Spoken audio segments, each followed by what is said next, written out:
Welcome back to Race City. It is time for King of the Mountain Season 4, Tournament 3 qualifying groups 5 and 6. I heard we have some racing royalty in the house tonight. Well, first up we have the legendary Arlo of Arlo Racing driving the Ford Sierra Cosworth. Arlo's here in King of the Mountain. This is going to be good. Then next to him in the Nissan Silvia S13, it's Juan Fabuloso of Cloaked After Dark. Juan's got that two-face paint job. Then we have Gentleman John of Diecast Drag Strip Racing in the Ferrari Testarossa. Oh boy, another Ferrari. And last up, going through his midlife crisis, is Redman of KRB Racing in the Chevrolet Corvette. I'd like to wish Redman the best of luck going through that midlife crisis.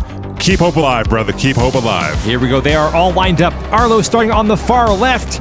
To his right, Juan Fabuloso, Gentleman John, and then Redman. So the Ferrari driver is Gentleman John. He sounds polite. I see what they're trying to do. I can see right through it. Who's trying to do what? The Ferrari boys are trying to change their public image. I don't know about that, but we got Arlo in the lead, followed by Juan Fabuloso. A fast race, Arlo pulling away. Oh man, Arlo is in a rocket ship out there, 14.04 seconds. That is going to be a Tournament 3 record right there. Big Six previously had it at 14.55. And Redman gets pushed past the line by Gentleman John. And that's a very gentleman thing to do. Pushing is a gentlemanly act. Well, he helped Redman get past the line. This is all for show 3D. Gentleman John is up to something nefarious. Are you still on this F cars or bad thing? Yes, and I want to clear something up. Fiero starts with a P, not an F. You're saying Fiero. Pontiac Fiero. It's a Pontiac Fiero. It's still It's a an P. F. Well, here we go with race 2. Juan Fabuloso and Gentleman John taking the high lanes. And there goes Arlo already pulling way ahead of the pack. Arlo's reputation certainly precedes him. Looks like this might be another fast time. Look at how well he handles those corners. He keeps the car straight off the wall. This guy is a pro. Whoa, he just broke the record again. Well, hot damn, 3D. Arlo did not come to King of the Mountain to play games. He is tearing this track up tonight. And in contrast to Arlo, here comes Redman slowly rolling past the line. A metaphor for his life up to this midway point. Well, you know what they say, it's a cold world. You better pack your own heat. And Arlo certainly brought the heat tonight. Oh man, Arlo is on fire. He's got the fire paint job, blazing fast speed. He's setting record after record. This guy is hot. Yes, well, no diddy. That is 2 wins in a row for Arlo. He is on top with 10 points. Juan Fabuloso in second with 6. Gentleman John and Redman both tie with 3.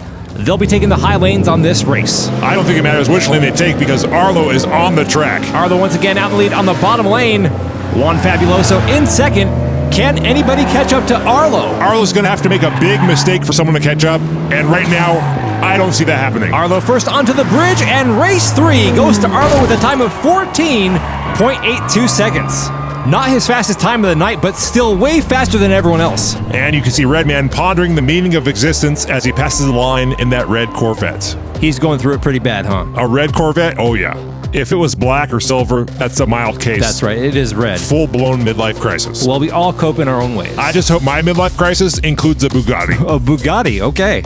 The scores going into the final race, Arlo has 15, he's gonna win. The question is, can he join Big Six in the Clean Sweep Club? Only one member so far in that club. Let's see if Arlo has what it takes for a perfect score. Arlo in lane 2, taking the highway. Juan Fabuloso not far behind, but look at Arlo with that burst of speed. Oh, he's gone. He just handles these turns so well, he doesn't bounce around. This is the master class in King of Mountain Racing. Here he comes, and Arlo does it. He will be joining the Clean Sweep Club. Clean Sweep. Perfect. Arlo, the second driver to get a clean sweep so far in this tournament. Oh boy, Redman stopped on the bridge. Don't do it, Redman. You have more to offer this world. Maybe we should get someone out there. That's a good point, 3D. Sharing your feelings with someone you trust can oftentimes help. Are you teeing this up for some kind of BetterHelp ad or something? No, I mean, that would be nice, but it's just, if you're struggling out there, remember that you're not alone in this, and whatever you do, for God's sake, don't buy a Mustang. Oh, geez. Now you're going to piss those people off in the comments Buy again. a Corvette like Redman did. We're going to take a break. We'll be right back with more racing after this.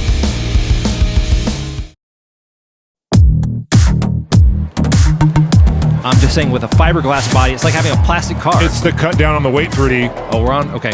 Welcome back to King of the Mountain. Up first for Group 6, we have Roxanne Letterman of Rotary Riot in the Mazda Savannah RX-7. You don't have to put on the red light. Then up next, driving the Toyota AE86 is T. Hogan of Iron Diecast Racing. Say your prayers and eat your vitamins if you want to win. Or just drive fast, like the Lady of Speed of L&L Racing in the Chevy Corvette. Huh, interesting. What? Nothing.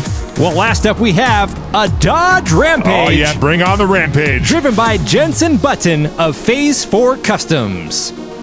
So is the Lady of Speed having a midlife crisis because she's in a Corvette? It probably belongs to her husband, League of Speed, who's raced here before. Okay, that makes sense. By the way, if you have a Corvette, we're not saying that you're having a midlife crisis. But you probably are. You gotta love car stereotypes. They're the best. It's a close race so far. Lady of Speed out in front. A three-way race into the first turn. T. Hogan comes out ahead. What you gonna do when T. Hogan runs wild on you? Roxanne back in third. I'm not seeing Lady of Speed. And T. Hogan will take the win on race 1, followed by Roxanne Letterman. Here comes Jensen Button in the Dodge Rampage. So far, no Lady of Speed. And there she is, flipped over after that first turn. I thought that might be the case. That was a big exchange in that merger. Let's go to the replay right here. Coming into the merger, all three cars lined up with each other. T. Hogan right in the middle of that car sandwich comes out on top and was able to run all the way to the finish line. You can see the nose on that Corvette hanging over the side wall, and then coming out of it, a wheel got stuck and that car flipped right over. That's going to be a DNF for Lady of Speed. Here we go with race 2. We have T. Hogan and Lady of Speed taking the high lanes on this race. T. Hogan, the current leader, with 5 points on the scoreboard. Let's see what happens here in race 2. Lady of Speed and Roxanne starting to pull ahead here. Lady of Speed flies down the ramp. We got contact between T. Hogan and Roxanne. Okay, now we're starting to see the speed from the Lady of Speed. Lady of Speed flying solo here. Over the bridge, and race 2 goes to Lady of Speed. Whoa, she's up on the curb there. See that? If that was a Mustang, those people would be dead. Ooh. You were saying? Well, I guess that was a fatality. Finish him. In defense of the Corvette, it was not the Corvette's fault. I think trying to hide your bias at this point is pretty useless. Stating facts is not a bias. Here's the replay. She popped up on the curb there. Everyone was safe. There was a little bump on the arm of that guy. But then here comes T. Hogan pushing the Lady of Speed into the spectators. Overall, it looked like a light push, so I think they're going to be fine. That guy right there is face down on the sidewalk. I'm sure he's just recovering. Are they going to get some medics out there? I'm sure they're getting there. After 2 races, T. Hogan has 8. Roxanne and Lady of Speed have 5. And Jensen Button has 3. Lady of Speed in the black Corvette starting on the left lane. Jensen Button to her right in the Dodge Rampage. Roxanne Letterman in the lead in the yellow Mazda. Here comes Lady of Speed with the overtake through the turn. That was a great pass. Roxanne trying to regain the lead. Sliding through the turn. Here they come to the final corner. Over the bridge, and race 3 will go to Lady of Speed. Whoa, wait, was that a... I didn't see anything. I'm pretty sure that was Don't hit the button. Remember the quota. Oh, well... I'm pretty sure that was just someone jumping out of the way. I guess they jumped out of the way with the assistance of that car. Let's go to the replay of the race. A great passer by Lady of Speed over Roxanne Letterman. You can see Roxanne Letterman trying to get it back, but after this turn right here, Lady of Speed really pulled away with it. The scores going into the final race, T. Hogan and Lady of Speed are tied with 10 points each. Roxanne Letterman has 8, and Jensen Button has 4. It's T. Hogan versus the Lady of Speed. Let's see who's going to take it. And they're off for the 4th and final race. It's a close race so far. Let's see what happens in the merger. Roxanne Letterman pulls ahead of Lady of Speed. Lady of Speed right behind Roxanne Letterman. There is 1 turn left before the finish. Roxanne across the bridge, and she will win race 4. We are waiting on the score results for the race. That was a dirty hit by T. Hogan. Top driver advances on to the tournament, and we got a 2-way tie. Our first tie of the tournament. Lady of Speed and Roxanne Letterman both tied with 13 points each. That means we will be going to a tiebreaker round. The tiebreaker will be 2 races. Oh, sweet. They'll switch lanes between the races. That way it's even for both racers. If we still have a tie after the 2 races, then the driver with the fastest time will be the winner. Nice. Don't go anywhere. The tiebreaker round is coming up right after the break.